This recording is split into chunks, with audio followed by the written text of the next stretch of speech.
Благодарам, председателе, почитувана јавност, почитувани пратеници, почитуван премиер, почитувани министри, заменици министри. Ке се обидам да ја вратиме дискусијата за она што е за суштината, бидејќи граѓаните од нас очекуваат пратенички прашања во кои што ќе слушнат што ќе се случува во Република Македонија и што нивните најважни потреби, на кој начин ќе бидат реализирани нивните потреби. Имам три прашања, 30 до премиерот Христијан Мицкоски. Почитувам премиер, првото е одделот на економијата, одделот на она што значи подобар живот за граѓаните. Во изминатиот период 2017-2024 година, според Светска банка, Европска банка, македонската економија растела во просек со 1,1% годишно. Често пати од оваа говорница зборував дека да не постои влада, да не постои државна управа, економијата сама од себе ќе расте повеќе од 1,1% во просек годишно. Вие дојдовте оваа година 24 јуни и нема да ме прашам за тоа што наследивте рекордни 12 милиарди долгови блокирани сметки во водата.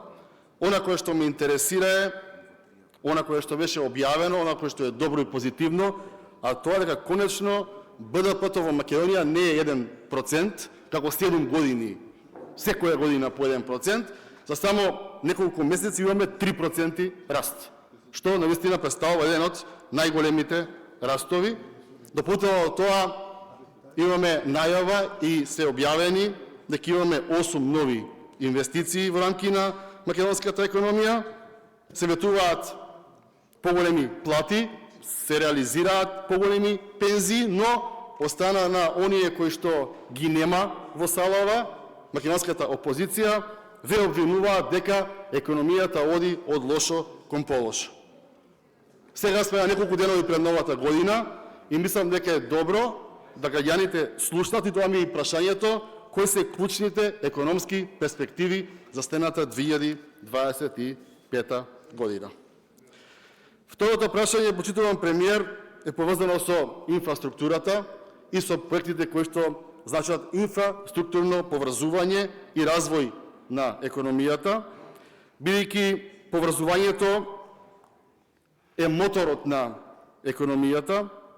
Во изминатиот период зборувавме само за најави, за ќе се гради нешто, за ќе биде нешто, не видовме ништо реализирано, не видовме ништо кое што ќе го продолжива граѓаните, а повеќе од 30 милиарди евра беа потрошени.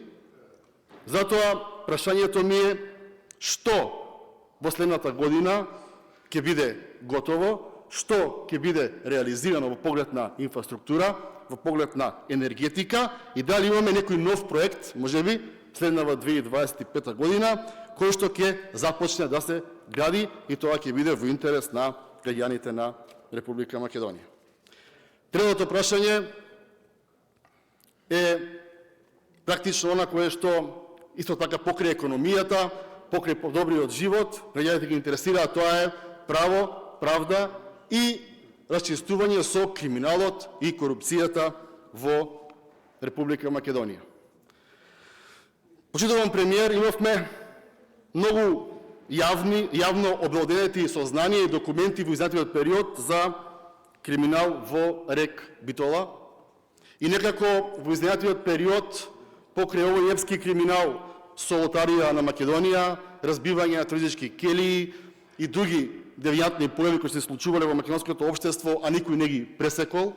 Мене ме интересира за случајот со рек Битола, дали ќе има нови моменти таму, дали јавноста ќе дознае на кој начин се исполнувале парите на граѓаните од страна на рек Битола и нивното раководство тогашно. И во однос на ова, моето прашање се однесува на тоа дали имаме информација за проширување на истрагата и дали и други институции од системот, предводени од поранешни функционери, го празнеле буџетот на иста во оваа шема, каква што ја правеле овие од РЕК Битола. Ви благодарам. Благодарам. Пратеникот Љупчо Пренџов